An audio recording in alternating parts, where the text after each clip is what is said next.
Thanks, Tom. Thanks, panel. Very interesting indeed.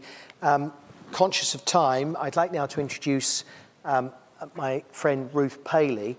Ruth is a barrister by profession, a former colleague of mine at Stephen Platt and Associates, where we undertook some Section 166 inquiries together.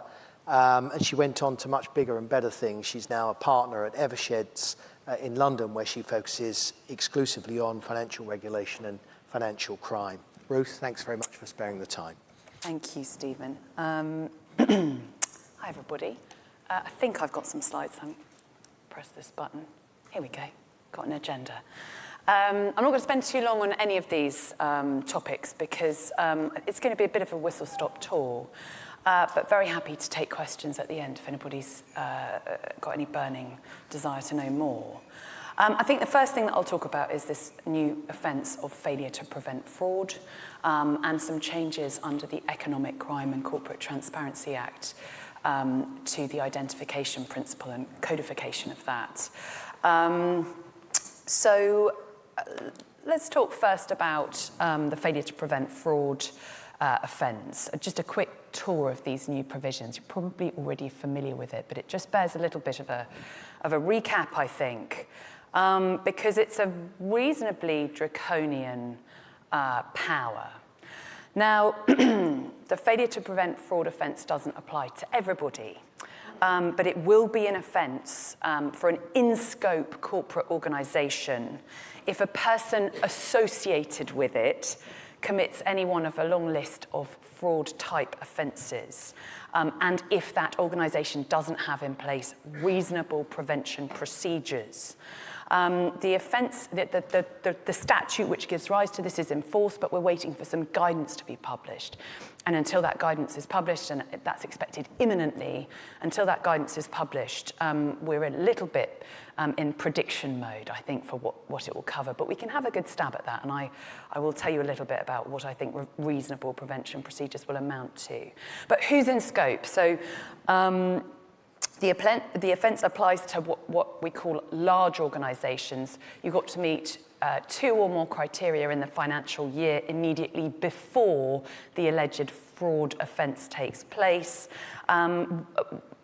2 out of these 3 criteria. So you have more than £36 million in a net turnover, you have total assets of more than £18 million, and or you have more than 250 employees. So small and medium-sized enterprises not caught, but there is a possibility that the offence is going to be extended, and we'll wait and see if that happens, extended to everybody. It was fairly hotly contested during the debate stage, if you follow those sorts of things, as to who would be in scope. And at the moment, as I say, only large organisations, but that might change. So where will the new corporate offence apply? It applies to conduct occurring in any part of the UK.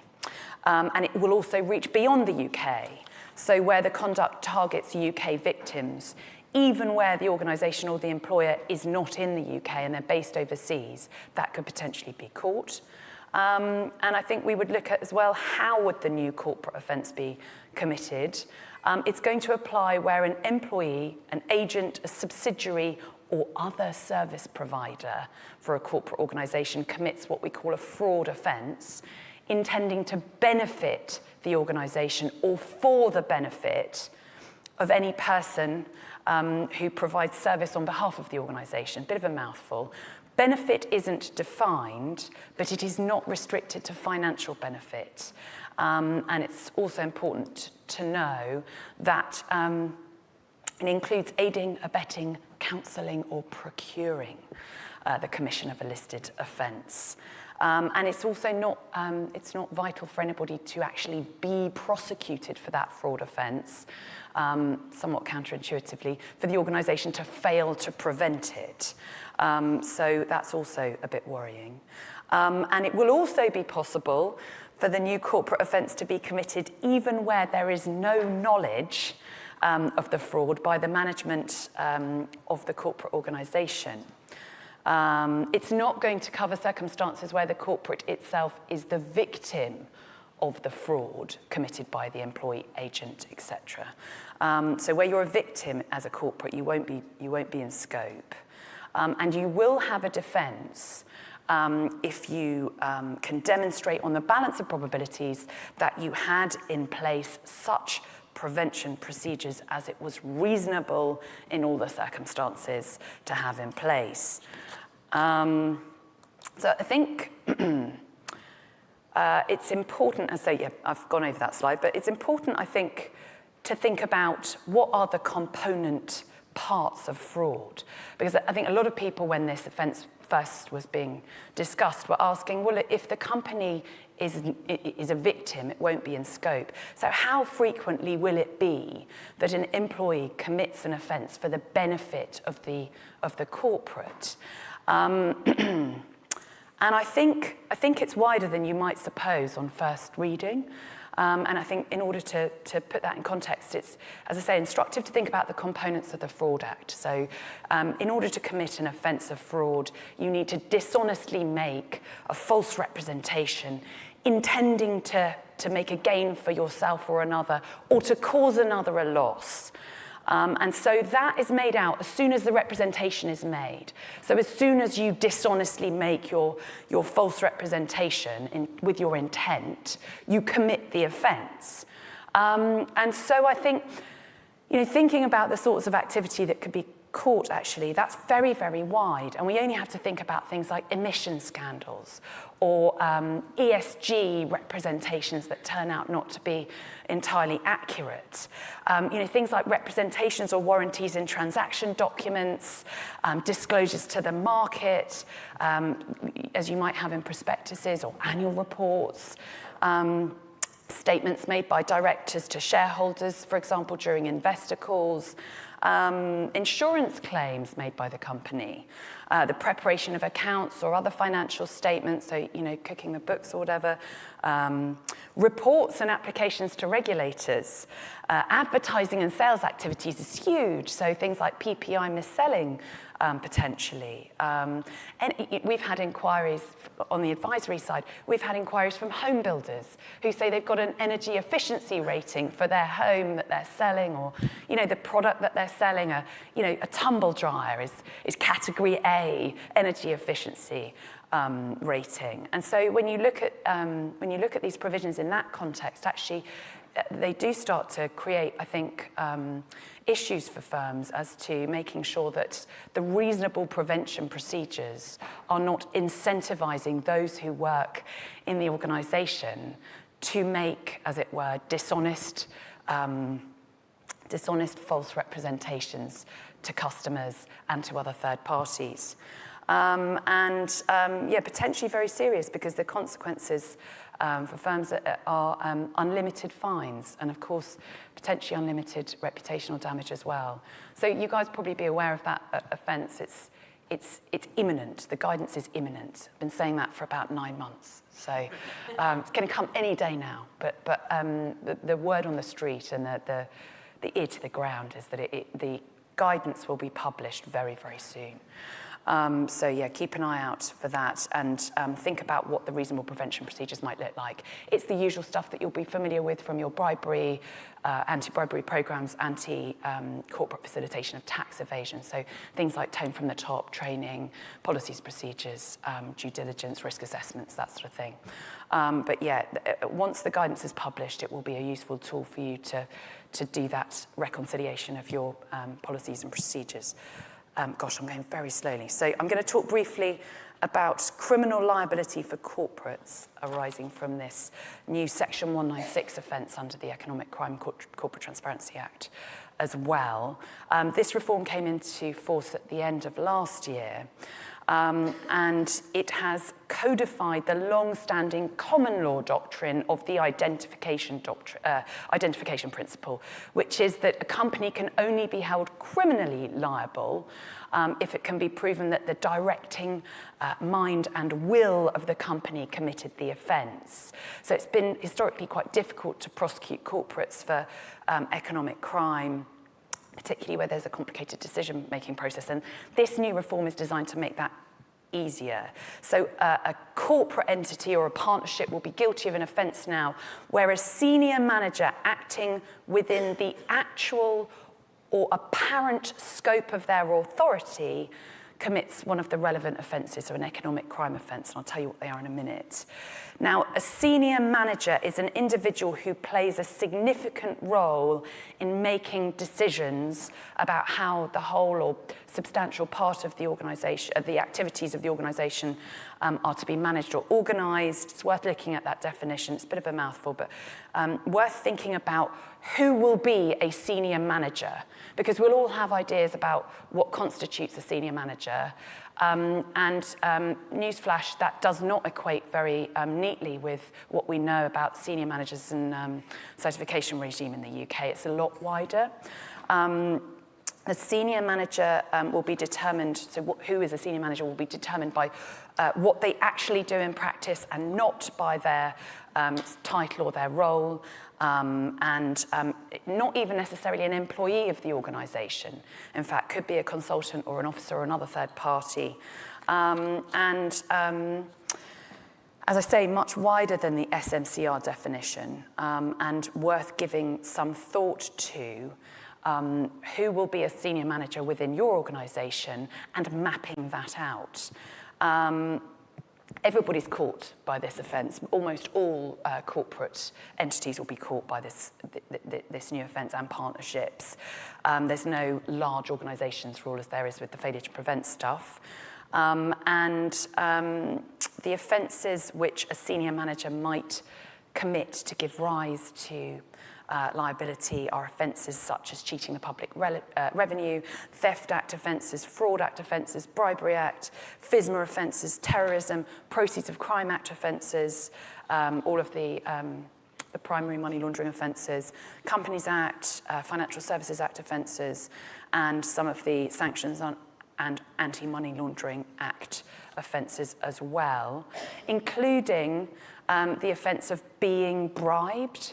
So this new provision exposes the organisation to liability where one of the senior managers now accepts a bribe as well as gives one. And in fact, I'm involved in just such a case at the moment. And I think, we need to think about whether or not a senior manager will be acting within the actual or apparent scope of their authority when they receive the bribe. Oftentimes not, but not always, and it's going to be very fact-specific. And it has been proposed, in fact, that this reform will be widened out to an all-crimes approach, which would be very interesting if that comes to pass. At the moment, it's as I say, the economic crimes offences. So what should you do? Well, it's the usual stuff. You've got to map out within the organisation which individuals are carrying out roles which might meet this senior manager criteria. You've got to put measures in place to minimise the risk. That means training. It means policies and procedures, of course. Stricter due diligence at the onboarding stage for new recruits. And also a really good explanation to the employee of what their actual scope of their role is, and having some record keeping around that too be very important. And also probably topical for today as well, want to be thinking about revisiting whistleblowing policies, procedures and processing to allow early investigation of those sorts of concerns. And as I say, no statutory defence to this one of having reasonable procedures. So really wide. And actually for us, lawyers, we think that this has the potential to be probably more widely used and more difficult for organisations even than the failure to prevent developments. It's not strict liability, having said that. It is going to be, burden will be on the prosecution to prove that the person was a senior manager and that they committed the relevant offence. But still, I think interesting development in this area. So let me come on to tell you about the FCA's Financial Crime Guide. Unless anybody be feeling a little bit sleepy as I go onto this slide, let me tell you an interesting statistic, which is that since 2020, 44% of final notices issued by the FCA in relation to financial crime failings have referenced the Financial Crime Guide. And in some cases, failing to follow the Financial Crime Guide has been cited as an aggravating factor. for penalty calculations. So we might look at things like the money laundering regulations or other pieces of legislation and JMLSG, etc. But if we're not also mindful of what's going on in the financial crime guide, then we expose ourselves to risk there as well. And the FCA has been consulting on updates to the financial crime guide, which I will very quickly go through under the following heading. So we've got sanctions. The FCA plans to incorporate, so this is a consultation which was open until June, is now closed, but we expect to see the fruits of this consultation being published and for there to be updates made soon, I think. But the FCA plans to incorporate for the first time an expectation that senior managers take clear responsibility for managing sanctions risk in the same way that they are expected to do for other risks. So they should be actively engaged in managing and mitigating risks of non-compliance. And so there's going to be some more guidance about better MI for sanctions risk as well, and requirements that senior managers are sufficiently aware of the firm's obligations in this space so that they can discharge their functions effectively. MI is plainly going to be a part of that. Then there's some stuff around proliferation financing, just making sure that the guide says that firms need to carry out their proliferation financing risk assessment. It's not optional. And then on to transaction monitoring, of course, looking at the implementation and monitoring of TM systems, innovation in this area. So just as we were just talking about the use of AI, the FCA is going to maintain the position that it is not essential to have an automated monitoring tool and that sometimes manual monitoring will be appropriate. But there will be a formal mandate to consider whether or not using advanced analytical tools would be more appropriate to handle sort of growing volumes of alerts. I think we can draw a line between this and the recent Dear CEO letters around transaction monitoring. So, again, a restatement of this important principle that firms need to understand the systems that they have, and that they have someone who can speak to the calibration of that system, that it's not off the shelf. I mean, Stephen, we were talking about this 15 years ago, and we're still talking about it now. Firm needs to be able to clearly articulate what the monitoring is looking for, the rationale behind the parameters that have been set.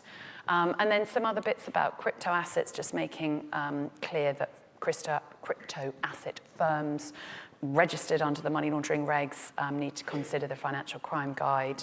Clarifications that on the consumer duty side, firms need to consider compatibility between systems and controls and consumer duty, and some consequential changes. So removing some outdated information, and as we were discussing earlier, actually some refreshing of the case studies, because that sometimes can be one of the most helpful bits of the financial crime guide, actually, is looking at good practice and where firms have got things right and where they've got them wrong. So I think, generally my advice would be make use of the self-assessment questionnaire, examples of good practice, and just have a quick look about compatibility of your policies and procedures with that guide when the changes are published. Oh, that's me. Could this one be even possibly less interesting than the financial crime guide updates for some? I'm going to try and pull out the relevant bits. So this is really about identifying weaknesses in the money laundering regulations. It's a bit of a carousel because we see some of the things that were tightened during 2017 with the imposition of the latest iteration of the regulations now looking to be loosened again. And so we're on a kind of, up and down process, particularly around making customer due diligence more proportionate and effective. Looking at clarity on where CDD needs to be undertaken. Are the trigger points sufficiently clear, easy to apply? Answer at the moment, not always. Greater clarity on where source of funds checks would be needed.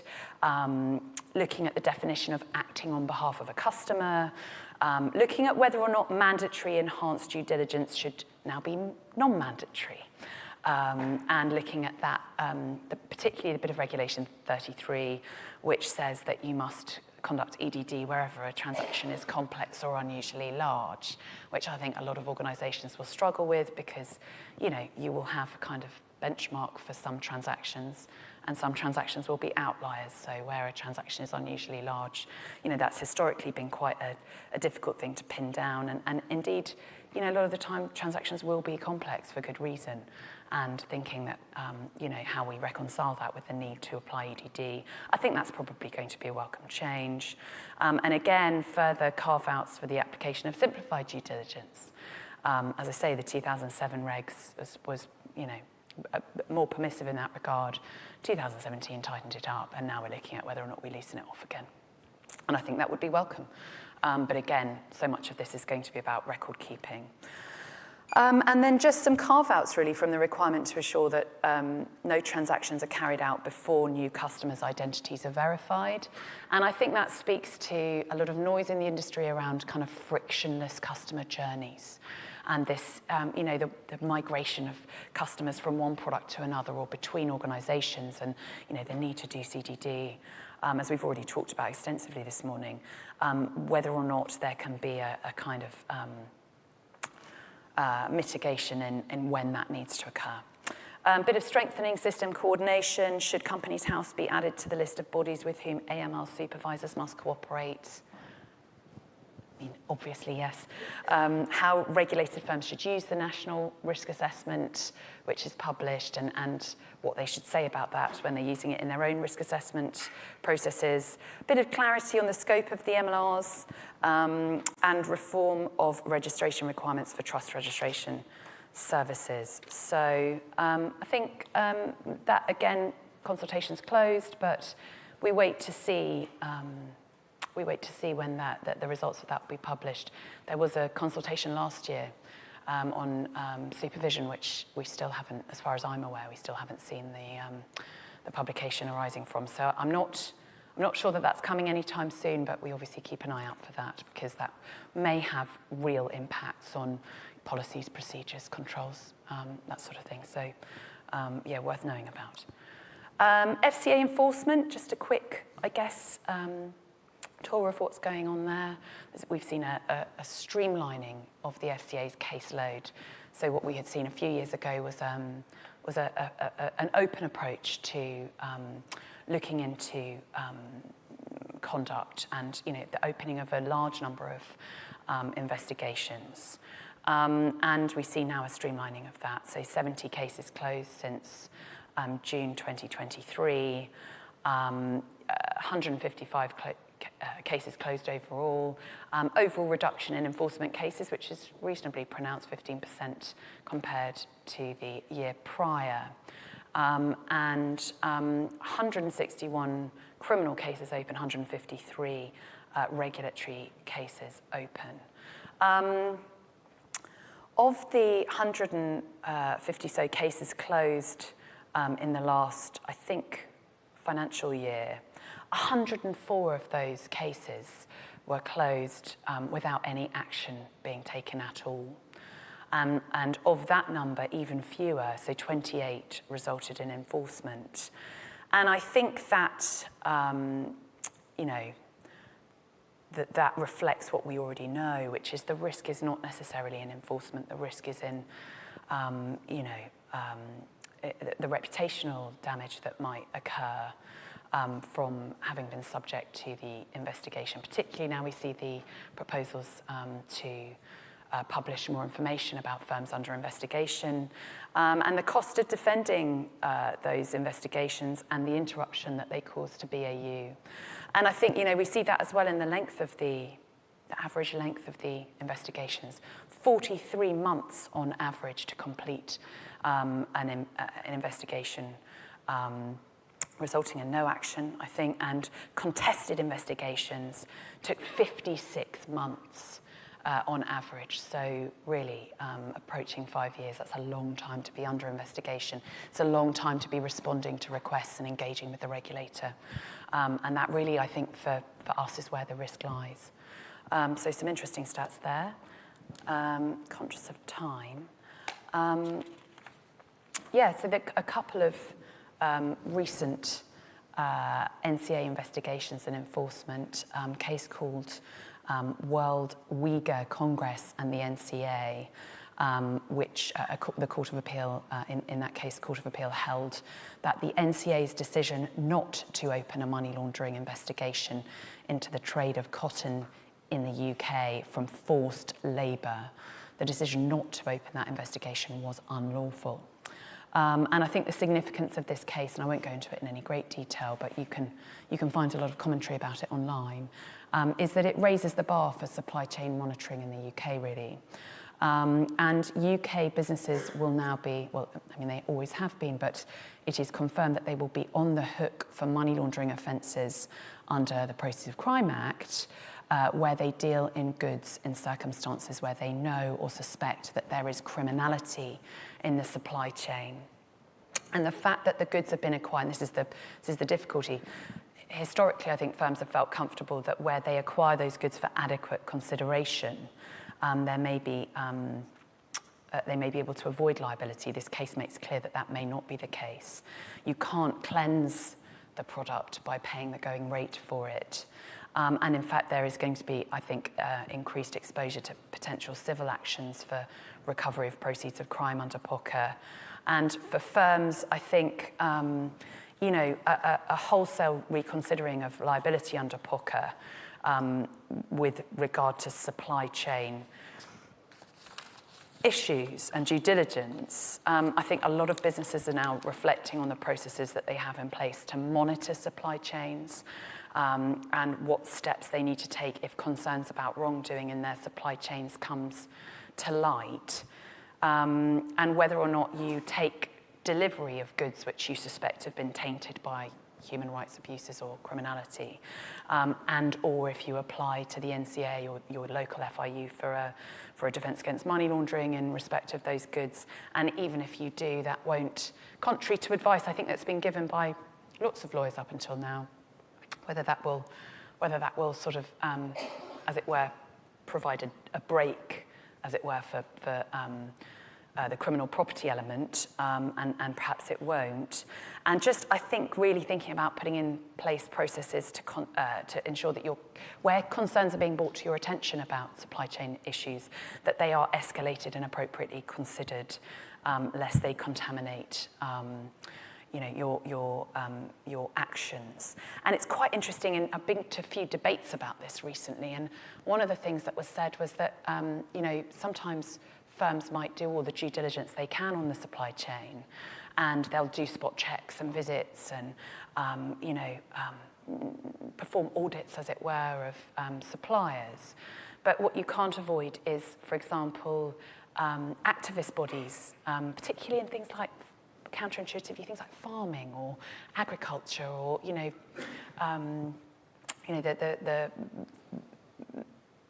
food chain, that sort of thing, where you know, animal rights activists might bring to your attention abuses happening in, you know, your supply chain, and whether or not you respond to that and how boards respond to that. Because I think most of us would say that you know, properly advised board and a reasonable board would say, well, look, you can tell me that adequate consideration may not give me the defence, so how do I avoid committing a criminal offence in this scenario?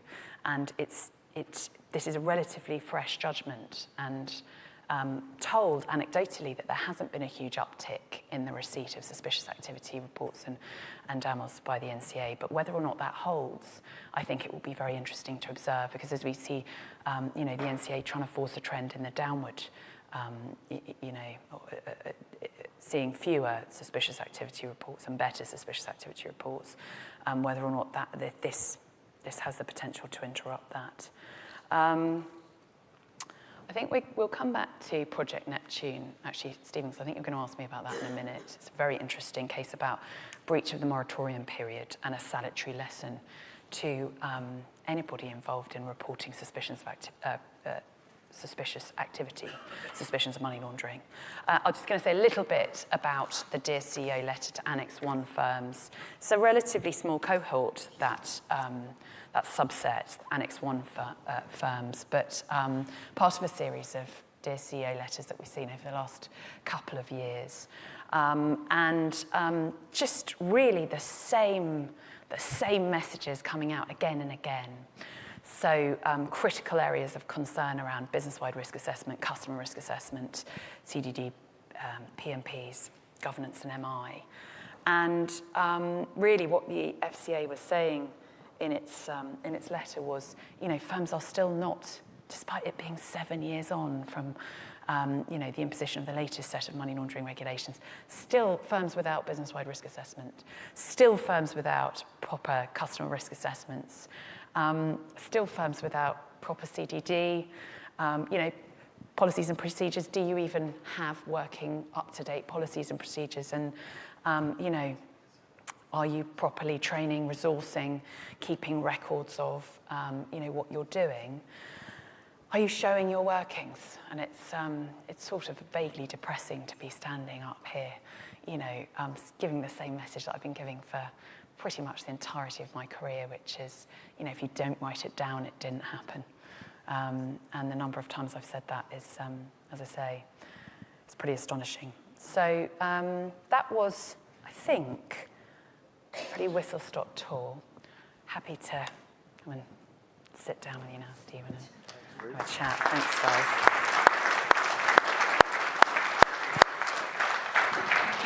Thank you, Ruth. Incredibly detailed, very informative. 7 years since the AML regs, the new AML regs were introduced, 0 prosecutions. In the 10 years prior to the new ones, 1 prosecution, NatWest. Yeah. Egregious. Why on earth should anybody be bothered? I mean, so the money laundering regulations allow you a criminal route to enforcement, and they allow you a civil route as well. And I think the reality is that, so the 2007 regulations case, the NatWest case, was obviously brought under those old regulations. And I think, some might say, well, what does that tell us about what's actually going on now?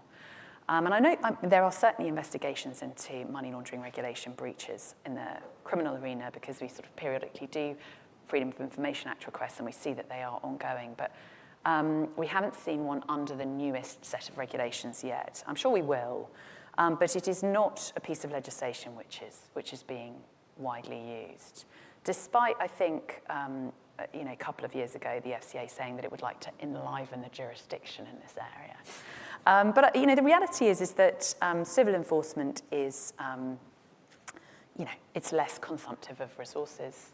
It has a different, lower standard of proof, so it's on the balance of probabilities rather than, being to the criminal standard, and it takes less time,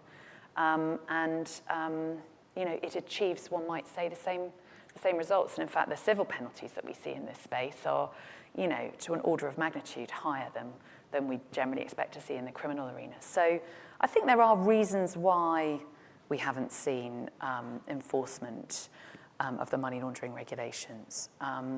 But it is part of a wider, suite of legislation, which again is not really being used. When I look at the statistics that I uncovered in relation to use of the Proceeds of Crime Act, particularly, so not the substantive money laundering offences, 327, 328, 329, which are, transferring, disguising, possessing, using, acquiring criminal property, but the regulated sector offences, so MLROs failing to report in the regulated sector, employees in the regulated sector failing to disclose suspicions of money laundering, tipping off, prejudicing investigation. Those offences are also not being prosecuted either. I think we've seen something like 20 prosecutions and 16 convictions of employees in the regulated sector in the last 10 years of POCA, so 2 a year. And I think that doesn't reflect what we as advisors see going on, which is that there is and there will be failure to report suspicious activity, which all of us objectively might see as being suspicious. So I think it's just a wider reluctance actually to hold organisations to account, and tipping off, which I know we all worry about terribly, and spend a lot of time and resource and effort on training and, putting in place policies and procedures and controls around what we can and can't say to our customers, quite rightly, has only ever been prosecuted, I think, 3 or 4 times, and only ever been 1 conviction. So that's an astonishing statistic, really, when you think about the airtime that tipping off rightly gets in that context. What are you seeing at the NCA around enforcement? Yeah, I mean, I anecdotally, I see the NCA moving more into a space traditionally occupied by the FCA. And not necessarily bringing money laundering regulations breach cases, but investigating financial services, financial institutions, firms for failure to adhere to things like the moratorium period. And without saying too much about it, there is a case which we're involved in at the moment, which is really important lesson, I think, for firms who are reporting suspicious activity, which is hopefully all firms. But it involves a PLC financial institution who self-identified suspicious activity on the part of a customer, decided that they would like to exit that customer and pay away, and sought consent from the NCA to pay away, and that consent was refused, so they entered the moratorium period, which is initially a period of 31 days. And that period was extended a couple of times, and ultimately somebody very junior in the organisation, in the firm, looked at the moratorium and saw that it had expired. He said, oh, hang on a minute, this was, a couple of days ago, this looks like it expired, we need to pay away now because we have a defence against money laundering. We've asked to pay away and now we can do it because moratorium hasn't been extended again. And in good faith, I mean, it's unarguably in good faith and with no nefarious intent, no wrongdoing, sort of criminal wrongdoing, took steps to pay away to the customer, thinking that the moratorium period had expired. And indeed it had expired. But what he was not aware of was that there is a little-known part of POCA 336C, which says where the firm is on notice that an application is to be made to the court to extend the moratorium period, and that application has not yet been heard, and the moratorium period expires, the moratorium is to be treated as if it has been extended. And if you pay away during that period, you will not have the protection of a DAML. So the notice had come into a different part of the organisation. And MLRO was away at the time. Another member of the crime team was on holiday. And for whatever reason, the notice hadn't reached the junior employee. So he wasn't aware, beyond dispute, wasn't aware that the notice had come in. And even if he had been, I think I can speak, and in my skilled person practice, certainly I can speak as somebody who regularly does audits of firms' financial crime policies and procedures. Never have I seen reference to 336C in a financial crime policy and procedure. And I commend to you to go back to your firms and look at 336C and stick it in if you can, or at least make your MLROs aware of it, because the real world consequence of not knowing about that was that the NCA put the firm under investigation, criminal investigation, firm under investigation, the MLRO, the deputy MLRO, the man who made the payment, another man in his team who he asked about making the payment, and a third person who received the notice, all under criminal investigation, all interviewed in the Charing Cross police station for suspicion of actual money laundering, which, as we know, carries a significant period of imprisonment as a potential consequence, and doing of a prohibited act during the moratorium period. And that investigation is now closed, but it took many months and some really quite robust representations. 6 firms of my firm and others involved, trying to get traction in explaining that this was not the sort of activity which warranted a standalone money laundering prosecution.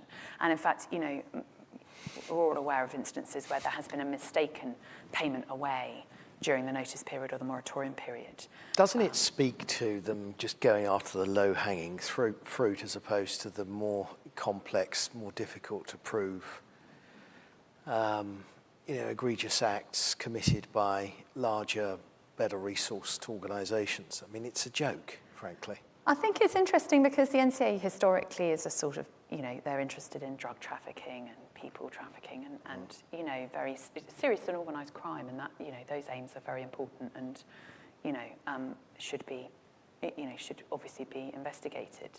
But it obviously has the FIU arm as well, and I think, to my mind, you look at the number of DAMLs that are requested every year. You've got, I know it went down last year, I think, but we're of the order of 80 to 100,000 DAMLs a year. And because of the way that POCA is drafted, and because it's an all crimes approach, I found myself in a situation where previously, I've been advising a company, let's say, that has a solar panel farm, and or a company that acquired a solar panel business, and in order to reach the solar panel farm, you've got to drive up and down a track which we discovered was a public footpath, and as you'll all know, it's an offence under the Road Traffic Act to drive on a public footpath. And so question arises, did that create a benefit from criminal conduct? So driving up and down the track may then, in operating the solar panel farm, strict reading of POCA, I know there's loads of lawyers who would say, yes, I'm so sorry, the possibility of you being prosecuted for a money laundering offence is remote, if not functionally nil. But when we look at the application of POCA here, we can't be sure that you are not handling the proceeds of crime in doing that. And so then you get a DAML. Of course you do, because what's the downside in saying, just wanted to let you know, here's the benefit from criminal conduct, may we have permission to, transfer or possess, acquire, use, whatever, criminal property. And so it is, to my mind, it is a symptom of that regime, which, without any guidance or without any indication from the NCA or the government as to the sorts of DAMLs that they are and they aren't interested in, becomes very difficult. So it's tricky, I think, being an advisor in that space. I can understand that. Yeah. Does anybody else have any questions for Ruth before we break for lunch? No questions at all? Well, you answered all of the questions they thought they might have, Ruth. So thank you very much. I'm very conscious of time, so very grateful to you, Ruth. And I'd like to invite you all now for lunch. And if you could be back by 2 o'clock, I'd be super grateful. Thank you very much. Thanks.